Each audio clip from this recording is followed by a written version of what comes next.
Selamat datang kembali di pembahasan mendalam kita. Hari ini kita mau gali lebih dalam bab 21 dari materi yang Anda bagikan. Topiknya ini relevan banget kayaknya buat banyak orang. Menyingkirkan interupsi. Interupsi ini, rasanya kayak musuh produktivitas banget ya. Ada data yang, lumayan bikin kaget nih dari bacaan ini. Iya, data soal pekerja di Amerika itu ya? Betul. Rata-rata itu bisa kena 50 interupsi sehari. 50. Banyak banget itu. Dan yang lebih bikin geleng-geleng kepala, 70%-nya itu, katanya, sama sekali nggak ada hubungan sama kerjaan. 70%. Wow. Itu artinya sebagian besar gangguan itu ya bukan soal kerjaan inti kita gitu ya? Iya kan. Bikin mikir, berapa banyak waktu fokus kita yang kebuang buat hal yang mungkin bisa nunggu, atau malah nggak perlu kita tangani sama sekali. Oke deh, mari kita bedah nih. Materi ini namorin cara pandang yang agak beda soal interupsi ini. Betul, cara definisi ini aja udah menarik ya. Iya, segala sesuatu yang menuntut perhatian segera saat Anda lagi ngerjain hal lain, gitu kan? Penekanannya di kata segera itu loh. Nah, persis. Kata segera ini jadi kunci banget. Karena ini mengubah fokus masalahnya. Maksudnya gimana tuh? Gini, menurut bab ini, interupsi itu seringkali bukan gangguan dari luar yang benar-benar asing dari kerjaan kita. Oh ya? Terus apa dong? Seringnya itu ya bagian dari kerjaan juga, cuma mungkin datangnya nggak direncanain atau masuknya lewat jalur yang salah, di luar sistem yang udah ada. Oke. Jadi masalahnya bukan interupsinya itu sendiri ya? Bukan di situ intinya, tapi lebih ke tingkat kesegeraan atau imediasi yang kita kasih ke interupsi itu. Tuntutan harus sekarang juganya itu loh. Wah, ini menarik.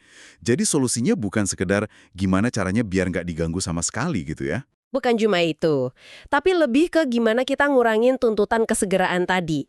Gimana caranya ngelola interupsi itu biar nggak harus selalu direspon saat itu juga.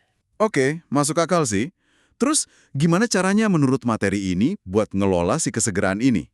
Ada strateginya? Ada 3 strategi utama yang diurai di sini. Yang pertama, integrasikan interupsi dengan komitmen kerja Anda. Integrasikan? Maksudnya gimana tuh? Jadi, jangan anggap semua interupsi itu gangguan murni dari luar.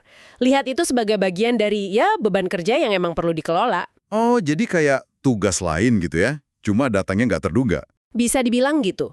Jadi kita perlu sadar ngerencanain waktu atau bikin rutinitas buat nanganin interupsi ini secara sistematis, jangan cuma reaktif pas muncul aja. Contohnya gimana tuh misalnya? Misalnya alokasiin waktu khusus buat cek email atau jawab pertanyaan tim, jangan tiap ada notif langsung loncat gitu. Jadi kita yang ngontrol kapan nanganinnya.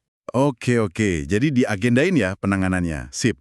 Strategi kedua apa? Yang kedua, kembangkan sistem. Ini penting banget. Sistem. Sistem buat apa nih? Nah, argumennya gini, interupsi itu sering muncul karena sistem kerja kita kurang jelas. Nggak ada jalur yang pas buat info baru atau permintaan dadakan masuk. Jadi orang langsung nyela aja gitu ya, karena nggak tahu mesti lewat mana. Betul, makanya kita perlu analisis. Interupsi biasanya datang dari mana sih? Terus gimana kita nanganinya sekarang? Abis itu baru rancang sistem yang lebih baik. Contoh sistemnya gimana tuh? Ya, bisa macam-macam. Misalnya, ada prosedur jelas nggak kalau ada calon klien baru nelpon? Atau gimana cara anggota tim bisa ngobrol sama kita tanpa ganggu fokus kita pas lagi genting? Mungkin perlu ada jam khusus konsultasi atau template email buat respons yang nggak urgent.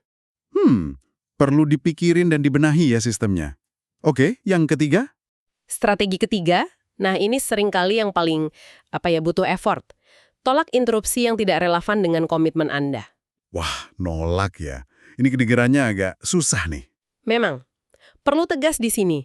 Berani bilang tidak atau nanti untuk gangguan, terutama pas jam fokus kita yang sama sekali nggak nyambung sama kerjaan atau komitmen kita saat itu.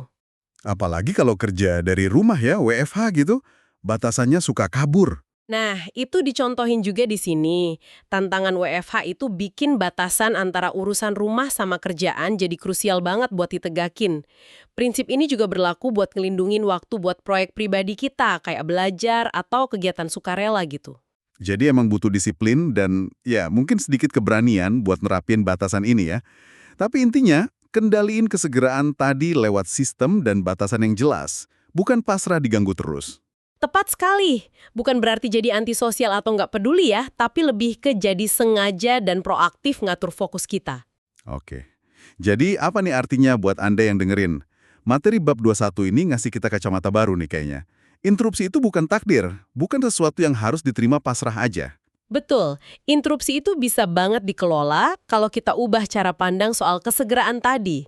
Dan yang paling penting ya bangun sistem sama batasan yang pas buat ngarahinnya. Jadi ini lebih ke manajemen proaktif ya, bukan cuma reaksi defensif. Iya.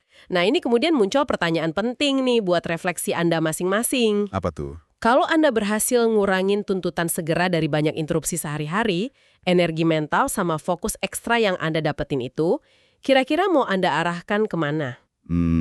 Pekerjaan penting mana atau aktivitas mana dalam hidup Anda yang bakal paling kerasa manfaatnya kalau perhatian Anda bisa kembali Anda kendalikan sepenuhnya? Wah, itu pertanyaan yang bagus banget buat dibawa pulang dan direnungkan ya.